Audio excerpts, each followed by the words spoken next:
ಮೆಸ್ಕಾಂನಿಂದ double current bill ಹೇರಿಕೆ ವಿಚಾರವಾಗಿ ಕಾಂಗ್ರೆಸ್ ನಿಯೋಗ ಇಂದು ಮೆಸ್ಕಾಂ ಕಚೇರಿಗೆ ಭೇಟಿ ನೀಡಿ ಮಾಹಿತಿ ಪಡೆದುಕೊಂಡಿದೆ. ಶಾಸಕ ಯುಟಿ ಖಾದರ್ ನೇತೃತ್ವದ ಕಾಂಗ್ರೆಸ್ ನಿಯೋಗ ಮೆಸ್ಕಾಂ ಕಚೇರಿಯಲ್ಲಿ ಮೆಸ್ಕಾಂ ಎಂಡಿಯನ್ನ ಭೇಟಿ ಮಾಡಿದೆ. 2 ತಿಂಗಳಲ್ಲಿ ಡಬಲ್ ಬಿಲ್ ನೀಡಿರುವ ಆರೋಪವಿದೆ. ಈ ಬಗ್ಗೆ ಮಾಹಿತಿ ಪಡೆದುಕೊಂಡ ಶಾಸಕ ಖಾದರ್ ಬಳಿಕ ಮಾಧ್ಯಮದೊಂದಿಗೆ ಮಾತನಾಡಿದರು. ಸರ್ಕಾರದ ಯಾವುದೇ ನಿರ್ಧಾರಗಳು ಸ್ಪಷ್ಟವಾಗಿಲ್ಲ. ಮರುಪರಿಶೀಲಿಸಿ ಕರೆಂಟ್ ಬಿಲ್ ನೀಡಬೇಕು. ಜನಸಾಮಾನ್ಯರಿಗೆ ಕರೆಂಟ್ ಬಿಲ್ ಹೊರೆಯಾಗಬಾರದು. ಸರಾಸರಿ ವಿದ್ಯುತ್ ಬಳಕೆಯ ಲೆಕ್ಕಾಚಾರ ಸರಿಯಲ್ಲ. ವಿದ್ಯುತ್ ಬಳಕೆ ಮಾಡದಿದ್ರೂ ಡಬಲ್ ಬಿಲ್ ಹಾಕಲಾಗಿದೆ. ಸಬ್ ಡಿವಿಷನ್ ಅಧಿಕಾರಿಗಳ ಮೂಲಕ ಅದಾಲತ್ ನಡೆಸಬೇಕು. ಜನರಿಗೆ ಆದಂತಹ ತೊಂದರೆ ಶೀಘ್ರ ಬಗೆಹರಿಸಬೇಕು. 2 ತಿಂಗಳಿಗೆ ಪ್ರತ್ಯೇಕ ಬಿಲ್ ನೀಡಬೇಕು ಅಂತ ಶಾಸಕ ಯುಟಿ ಖಾದರ್ ಒತ್ತಾಯಿಸಿದ್ದಾರೆ. ಜನಸಾಮಾನ್ಯರು ನಮಗೆ ಸಂಪೂರ್ಣವಾದ ಸಹಕಾರ ಕೊಟ್ಟಿದ್ದಾರೆ. ಈ ಸಂದರ್ಭದಲ್ಲಿ ರಾಜ್ಯ ಸರ್ಕಾರ ಇವತ್ತು ಜನರಿಗೆ ಸಹಾಯ ಮಾಡಲಿಕ್ಕೆ ಯೋಜನೆ ಅಂತ ಪೇಪರ್ ಮತ್ತು ಮಾಧ್ಯಮ ಕೂಡ ಬಂದಿದೆ. ಅದರಲ್ಲಿ ಒಂದು ಯಾವುದಂತ ಹೇಳಿದರೆ, ಲಾಕ್ಡೌನ್ ಆದ 2 ತಿಂಗಳ ಸಂದರ್ಭದಲ್ಲಿ ಯಾರು ಕೂಡ ಮೆಸ್ಕಾಂ ಬಿಲ್ಲನ್ನು ಕಟ್ಟುವಂಥ ಅಗತ್ಯ ಇಲ್ಲ, ನಂತರ ಅದನ್ನು ನೋಡ್ಬೋದಂತೇಳಿ. ಆದರೆ ಫಸ್ಟೇ ಗೊಂದಲ ಆಯಿತು.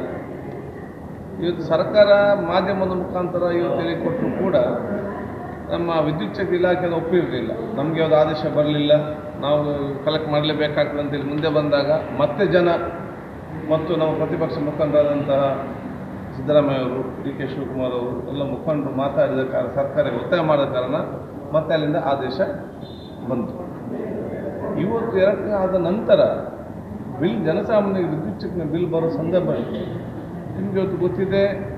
ಬಹುಶಃ ಇವತ್ತು ಹಿಂದೆ ನಮಗೇನು ಬರ್ತಿತ್ತ ಜನಸಾಮಾನ್ಯರಿಗೆ ಅದಕ್ಕಿಂತ ಇವರು ಜಾಸ್ತಿ, ಡಬಲ್ ಜಾಸ್ತಿ ಬರುವಂಥದ್ದು. ಅದರ ಜೊತೆಯಲ್ಲಿ ಕೆಲವೊಂದು ಸಂಸ್ಥೆಗಳಿಗೆ ಬಂದಾಗಿದೆ. ಅದು ಕೂಡ ಹಿಂದೆ ಬರೋದಕ್ಕಿಂತಲೂ ಕೂಡ ಹೆಚ್ಚುವರಿಯಾಗಿ ಬರ್ತಾ ಇದೆ. ಎಲ್ಲ ಗೊಂದಲವು ಬರೀ ನಮ್ಮ ಮಂಗಳೂರು ಮತ್ತು ದಕ್ಷಿಣ ಕನ್ನಡ ಜಿಲ್ಲೆಯಲ್ಲಿ ಮಾತ್ರ ಅಲ್ಲ, ಇಡೀ ರಾಜ್ಯದಲ್ಲಿ ಜನಸಾಮಾನ್ಯರಿಗೆ ಏನು ಭಾವನೆ ಬಂದಿದೆ ಅಂತ ಹೇಳಿದರೆ, ಏನು 2 ತಿಂಗಳ ಒಂದು ಬಾಕಿ ಏನಾಗಿತ್ತ ಅದನ್ನು ನಮ್ಮನ್ನು ಹಿಂದಿನ ಬಾಗಿಲು ಮುಖಾಂತರ ಜನರಿಂದ ವಸೂಲು ಮಾಡ್ತಾ ಇದ್ದ ವಿದ್ಯುತ್ ಶಕ್ತಿ ಇಲಾಖೆಯವರು, ಸರ್ಕಾರ ಅಂತೇಳಿ ಎಲ್ಲ ಜನರಿಗೆ ಇವತ್ತು ನೋವಿದೆ, ಅದರ ಭಾವನೆ ಕೂಡ ಬಂದಿದೆ.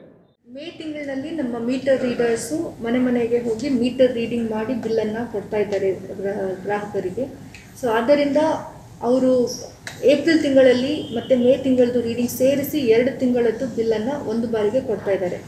ಈ ಬಿಲ್ಲಿನಲ್ಲಿ ಪ್ರತಿ ತಿಂಗಳದ್ದು ಏನು ಕನ್ಸಂಪ್ಷನ್ ಇದೆ, ಅಂದರೆ ಏನು 2 ತಿಂಗಳದ್ದು ಕನ್ಸಂಪ್ಷನ್ ಇದೆ ಅದನ್ನು 2 ಭಾಗ ಮಾಡಿ ಪ್ರತಿಯೊಂದು ಭಾಗಕ್ಕೂ ಏನು ರೇಟ್ ಸ್ಲ್ಯಾಬ್ಸ್ ಇದೆ ನಮ್ಮದು 0 to 30 ಯೂನಿಟ್ಸ್, 31 ಇಂದ 100 ಯೂನಿಟ್ಸ್, 101 ಇಂದ 200 ಯೂನಿಟ್ಸ್ ಮತ್ತು ಅಬೌವ್ 200 ಯೂನಿಟ್ಸ್, ಈ 4 ಸ್ಲ್ಯಾಬ್ಗಳಿಗೆ ಅನುಗುಣವಾಗುವಂತೆ ಆ 2 ತಿಂಗಳದ್ದು ಸರಾಸರಿ ರೀಡಿಂಗನ್ನು ಆವ್ರೇಜ್ ಅಪ್ಲೈ ಮಾಡಿಬಿಟ್ಟು ಅವರು ಬಿಲ್ಲನ್ನು ಕೊಡ್ತಾ ಇದ್ದಾರೆ. ಸೊ ಅದರಿಂದ ಸಾರ್ವಜನಿಕರಲ್ಲಿ ಯಾವುದೇ ರೀತಿಯ ಗೊಂದಲ ಬೇಡ. ತಮ್ಮ ಬಿಲ್ಲು ಹೆಚ್ಚಿಗೆ ಬಂದಿದೆ ಅನ್ನೋ ಸಂಶಯ ಇದ್ದರೆ 1912ಗೆ ಕರೆ ಮಾಡಿ ತಮ್ಮ ಒಂದು ಕಂಪ್ಲೇಂಟನ್ನು ರಿಜಿಸ್ಟರ್ ಮಾಡಿ ನಮ್ಮ ಆಫೀಸರ್ಸ್ ಅದನ್ನ ಸರಿಪಡಿಸಿ ಕೊಡ್ತಾರೆ. ಅದರ ಜೊತೆಗೆ ತಾವು ನಮ್ಮ ಕಚೇರಿಗೂ ಕೂಡ ಬಂದು, ನಮ್ಮ ಸಬ್ ಡಿವಿಷನ್ ಆಫೀಸ್ಗೂ ಕೂಡ ಬಂದು ತಮ್ಮ ಬಿಲ್ಲಲ್ಲಿ ಏನಾದರೂ ಕ್ಲಾರಿಫಿಕೇಷನ್ ಬೇಕಿದ್ದಲ್ಲಿ ತಾವು ಕೇಳ್ಕೊಳ್ಬಹುದಾಗಿದೆ. ಸೊ ಯಾವುದೇ ರೀತಿಯ ಸಮಸ್ಯೆ ಬೇಡ.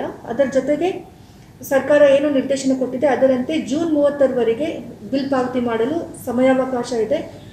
ಅಲ್ಲಿವರೆಗೂ ನಮ್ಮವರು ಯಾವುದೇ ರೀತಿಯ ಒಂದು ಪೆನಲ್ಟಿ ಆಗಲಿ ಅಥವಾ ಡಿಸ್ಕನೆಕ್ಷನ್ ಆಗಲಿ ಮಾಡೋದಿಲ್ಲ.